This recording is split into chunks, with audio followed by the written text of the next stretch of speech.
Hey everyone, happy Wednesday. If you're looking to buy or sell a home or hear about the market in the Orlando area, stick around for our weekly discussion.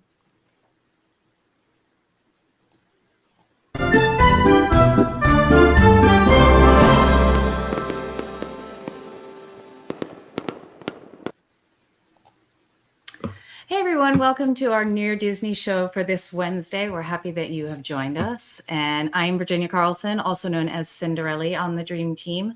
And I'm joined with my two esteemed colleagues over here. Elijah Lewis with Florida in Motion Realty. They call me the Prince of Real Estate around here near Disney. Hi everyone, welcome to tonight's Facebook Live. My name is Tanya and I'm also known as Elena or the Latin Princess. We are real estate experts here in the Orlando area. Yeah, and we're so glad that you are joining us tonight. We always try to give everybody kind of the lowdown of some cool things that are going on around in our community, as well as real estate news. So just to keep everyone informed. And of course, we are always here to answer any and all of your questions. So don't be afraid to post a comment or ask a question, and we will definitely be able to answer it for you. So we were looking at some cool things that we see in the Orlando area, and we always kind of like to see, you know, what makes Orlando special. And we found this really cool article because I know everybody always is looking for kind of like a new hot place to eat or, you know, new cuisine to try. And Elijah brought this cool article to our attention about Orlando being named the best foodie city in the country. What do you think about that, Elijah? Yeah, it says Personal Finance Hub, Wallet Hub, released a study that crowned Orlando as the best foodie city in the country for 2023. And foodie, it's kind of like one of those hip Gen Z terms that's out there about like, you know, you are all about trying all the food and food connoisseur, just like, you know, live to eat kind of. I don't know if I dictionaried it well enough there, but I would agree that it's one of the big luxuries of living in the Central Florida area, that there are so many just 15-minute drives in any direction, and you're getting into a place with a lot of cool cuisines and non-chain restaurants, you know, even just some of the offshoots just off of Orlando, like Winter Park and Winter Garden, have some awesome like downtowns that are just lined with walkable, amazing restaurants to try. You can go to like Bosphorus for Turkish food. You can go to the awesome Prado for Italian, where they got like seasonal menus that are, you know, something's always different to try. So might need a reservation there.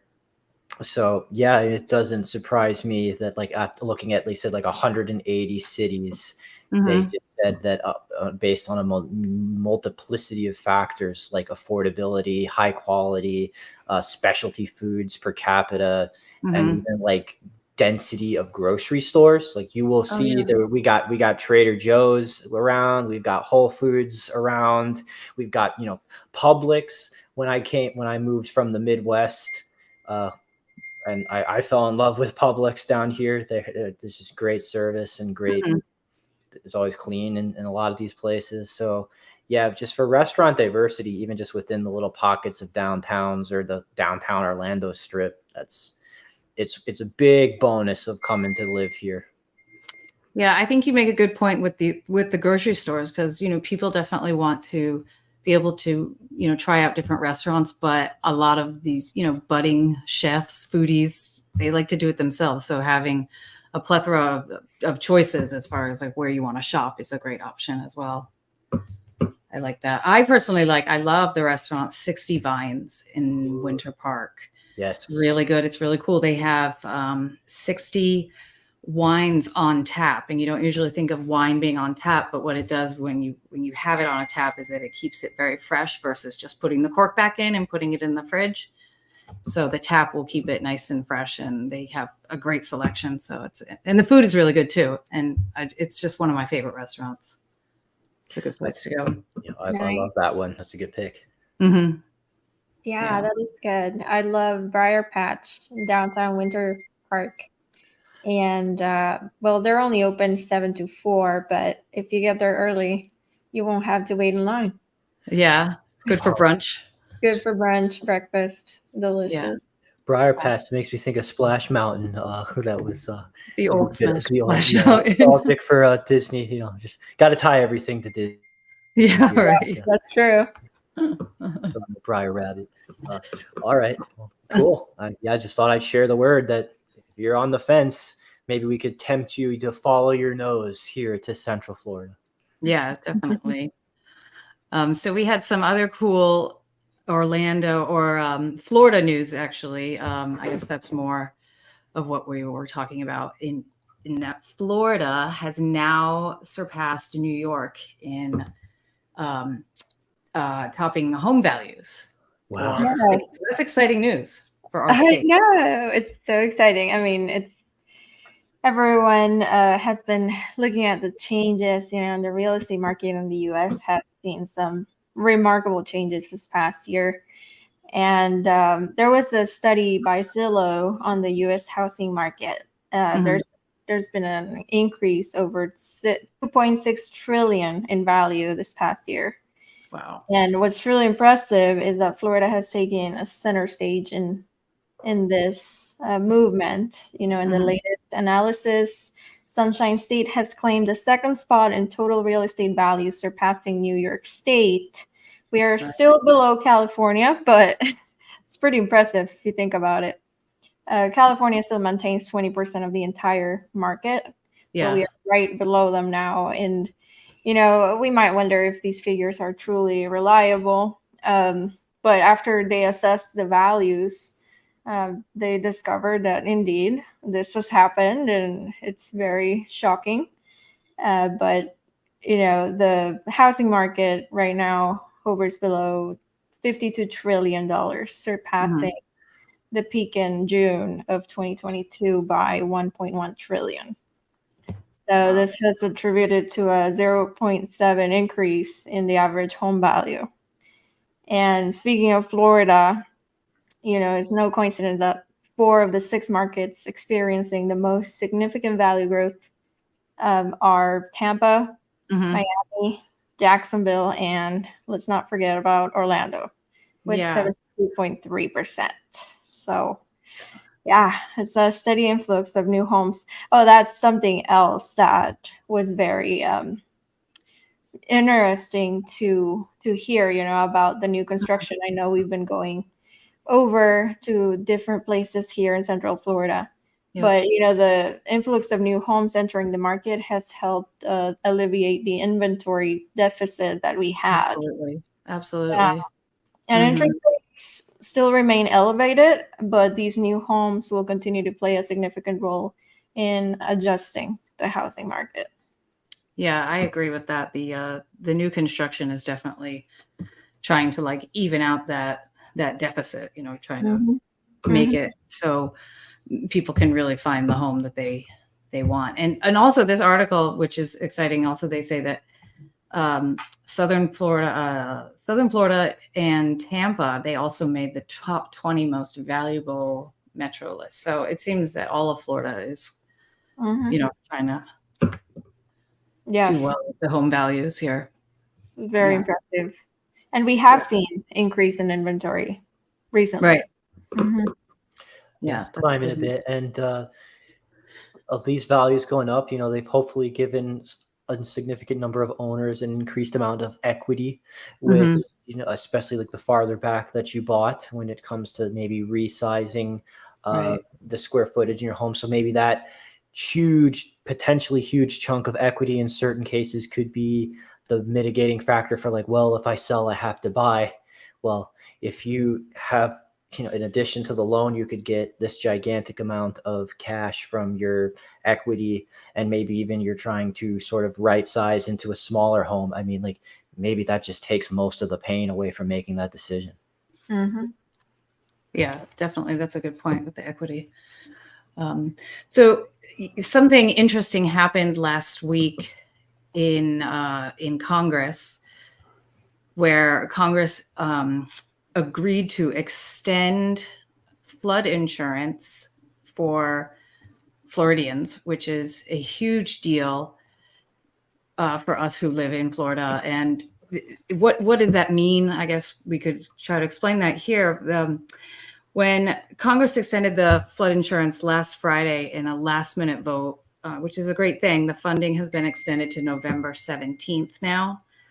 A lapse in the funding, if that had happened, would disrupt the purchase of flood insurance in as many as 20,000 communities nationwide. So it's a huge deal, especially for us down in Florida when we're thinking about hurricane season and, all the other, lots of rain, lots of weather here. So flood insurance is a huge deal, and home buyers are required to have it, and current homeowners must renew it. So if that wasn't, without access to the flood insurance, people will have to rely very heavily on limited disaster aid.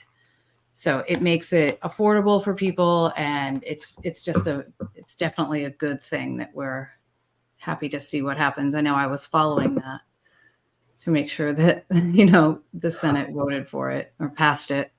Can't say the politicians never did anything for us. Right. But it really would have disrupted a lot of things, because these families, they need to have, everybody needs to have affordable flood insurance, and the National Flood Insurance Program does just that. And we can take a look at other things that the flood insurance does for us Floridians. Just give me a second, and I'll pull this article up. This was interesting. This is some facts for people. And if you want to learn more about the flood insurance program, then we're here to answer any and all questions for you. So it provides property owners, businesses, and renters access to affordable flood insurance, which, like I said, is necessary here down in Florida. It caps the rates for property owners. It directs FEMA to develop more granular rate tables to ensure fewer properties are overcharged by the NFIP, or National Flood Insurance Program. Florida has more policies than any other state, and that's obvious because of, where we're located, and, the hurricanes, and just, we're so easily impacted by floods. And you have to find out, are you in a flood zone, and what you need to know about your property. So the flood insurance program is definitely a very necessary thing to have down here. Don't you guys agree? I would say so, and especially some areas of Florida more than others. We're fortunate to be in the central Florida area, where a lot of the homes are, like, when you look at the flood zone designation, it would be like no or right. No. But this is just definitely a gift to anyone who is, just wants that peace of mind anywhere in the state, or especially kind of on the coasts, which are very attractive to be a part of a Florida lifestyle as well. Yeah, it just it gives people peace of mind that they can find the insurance, and it's available, and they can get it, which it's definitely a necessary thing to have here. I would think so. I would think so too. That's why I was excited. That's good. We elect them to represent us in our interests. So come on, they gotta. Yeah, they really can't drop the ball on this. Hold it together on our behalf, and and just anyone who lives down here. It just definitely made it so that our industry was not severely impacted by that. It's a question we get asked a lot for people from out of state. It's a real concern, like how covered, how protected am I going to be if I invest in Florida? And so it's just good to know that those options will continue to be available, even while the insurance in Florida landscape continues to sort of ebb and flow. Yeah, definitely. That's a good point. So we are on to other topics. So Halloween is fast approaching. Everyone is starting to decorate, at least around me in my neighborhood. I know I have put up my decorations, but sometimes people, actually, Elijah had this question today from a seller wondering, if I'm planning on selling my house, is it wise to decorate my house on the outside and maybe even on the inside?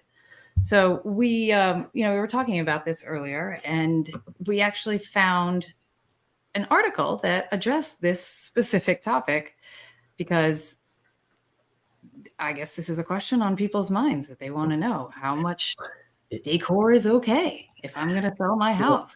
Unfortunately, realtors can be seen as party poopers in this. I know. Unfortunately, I'm not trying to be killjoys. Holidays come along and you want to celebrate and de-stress as much as possible in the stressful home selling process, and you're trying to clean and keep your home show ready every time we call you and tell you, like, drop what you're doing, somebody wants to get in. Right. And so I did get a call from a client who has, a very, very beautiful house and a large front yard. That's a big selling point. And they just with these sort of doe eyes, like Puss in Boots and Shrek, and just can I decorate for Halloween now that it's turned from September into October and all the memes come up about as soon as the clock strikes midnight, it's Halloween time.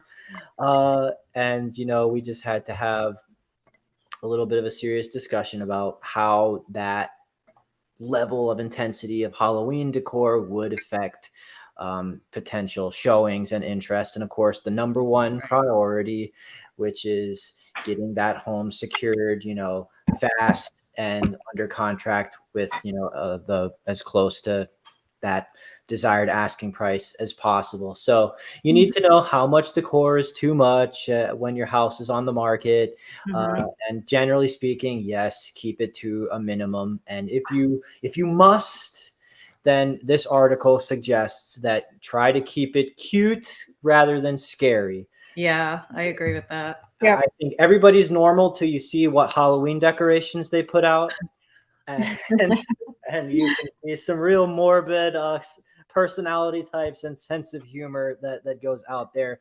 We definitely advise no decorations, Christmas, Halloween, otherwise should be in the listing photos. Like when you're taking a picture of the house, if it's got a whole bunch of decorations or if it's got that gigantic Christmas tree in there, that can provide a little bit of difficulty, not just because of having it show neutral, but even just people's different varying belief systems about these various holidays.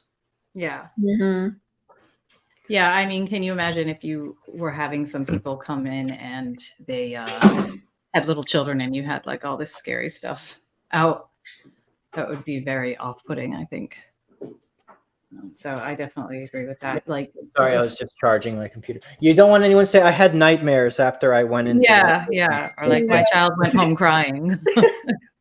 The only tears of joy we want to inspire. So that's basically the gist of what this article wants to reiterate, and case by case basis, maybe it says special decorations like a leaf garland on the mantle or some candles can be pretty good to maybe like the spirit without overwhelming perspective on your porch. Just try to keep it not really anything. Because it could make it also look like cluttered, and so you want people to kind of go in and be like, wow, this space is amazing. And everybody says the same thing, like, oh, I can look past stuff. Well, as a realtor, even with several years of experience, you'll find that people overestimate their ability to look past stuff. Super important. Yeah, definitely. Yeah, well, that's fun. I do agree with that. I know it can be kind of a bummer if you're really into Halloween and you have to sit 1 year out. But there's always another one around the corner, so you can do it the next time. Speaking of Halloween, I wanted to share this. This is fun. Happening this weekend, if you are in the Celebration area, or even if you don't live in Celebration, you can come to this. It's only on Saturday.